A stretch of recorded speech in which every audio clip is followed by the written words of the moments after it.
कि बहुत से परेशान हालत जो लोग थे उनको ये भाई इतने पैंडेमिक में बाहर निकल के उनकी मदद कर रहे थे, बहुत बड़ी बात है। और आपने जो सवाल किया तो कैसा है कि मैं तो आवाम से यही कहूंगा कि ऐसे लोगों को चुनो कि जो बिके ना। बिकाऊ लोग टिकाऊ नहीं होते हैं। और सबसे बड़ी बात है कि ये कॉरपोरेशन का इलेक्शन है और मैं तो लगता है कि भाई वो मटेरियल भी नहीं है, लेकिन अगर आवाम की खिदमत के लिए बीच में आ रहे हैं, क्योंकि कॉरपोरेटर से ऊपर लेवल का इनका जो ये है मैं देखता हूँ, लेकिन अगर कॉरपोरेशन में आ रहे हैं भाई तो आवाम को मदद करनी चाहिए, दिल खोल करके वोट करनी चाहिए। क्योंकि हमने देखा है कि इस मुमरा के अंदर मेरा बचपन चला गया और मैं देखता हूँ गटर साफ करते हैं जो लोग नगर सेवक, तो वो किसके आमदार के मार्गदर्शन में करते हैं, झाड़ू में मरवाते हैं तो आमदार के मार्गदर्शन में। तो फिर तुम्हारा क्या काम है भाई, है ना। तो कहने का मतलब कि वैसा व्यक्ति चुनो जो खुद डिसीजन मेकर हो।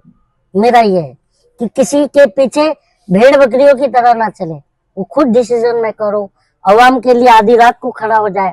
और अभी भी देखो, मैं तो पूरा अभी तक मैं अभी 11वां राज्य किया बिहार चुनाव में था।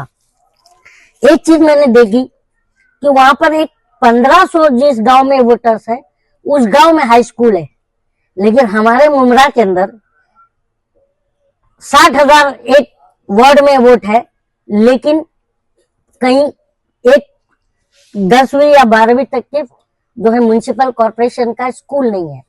तो कितनी मतलब शर्म की बात है कि ये 20 से 25 साल में जीतते जीतते एक स्कूल नहीं ला पा रहे, तो आवाम उस बंदे को क्यों चुनेगी।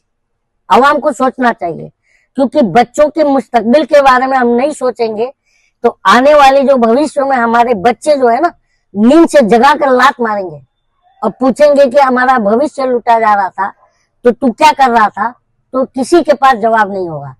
तो मेरा तो कहना यही है कि ऐसे व्यक्ति को चुनिए कि केके मुमरा का एक ब्रांड है, तो मुझे नहीं लगता कि ये आवाम का पैसा खाएंगे। तो मुझे तो लगता है कि आवाम को ऐसे बंदे को लाना चाहिए जो आपका काम करे।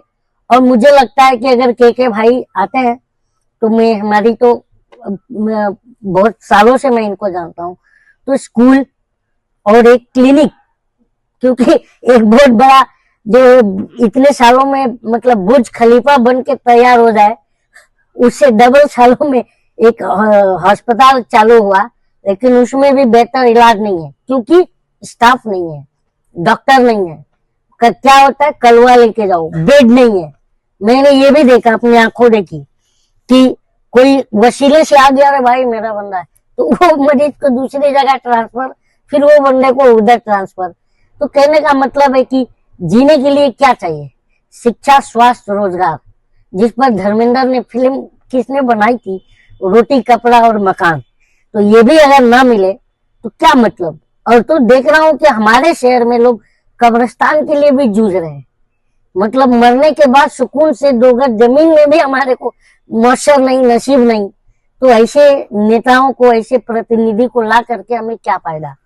तो मैं तो यही आवाम से अपील करूंगा कि अपने बच्चों के मुस्तकबिल के बारे में सोचिए और ऐसे बंदे को आप अपने प्रतिनिधित्व दीजिए जो आपका काम करे, आपके लिए जो है आधी रात आपके प्रॉब्लम में खड़ा मिले। और भाई हमारे और जितने भी लोग इनको जानते हैं और जो वीडियोस भी देखेंगे, करीम खान आधी रात में मैं देखता हूँ कि लोगों की मदद में रहते हैं। पैंडेमिक में भी मैंने देखा, और भी कोई जो है गरीब आवाम कोई भी आता है तो करते हैं।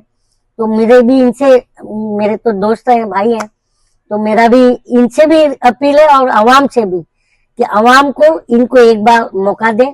और आपसे अपील ये रहेगी कि आप शिक्षा, स्वास्थ्य, रोजगार पर हमारा जो है मुमरा बहुत पिछड़ा हुआ है, इस पर ध्यान देंगे। यही मैं बात कहकर अपनी बात खत्म करूंगा। जय हिंद, जय भारत, जय महाराष्ट्र।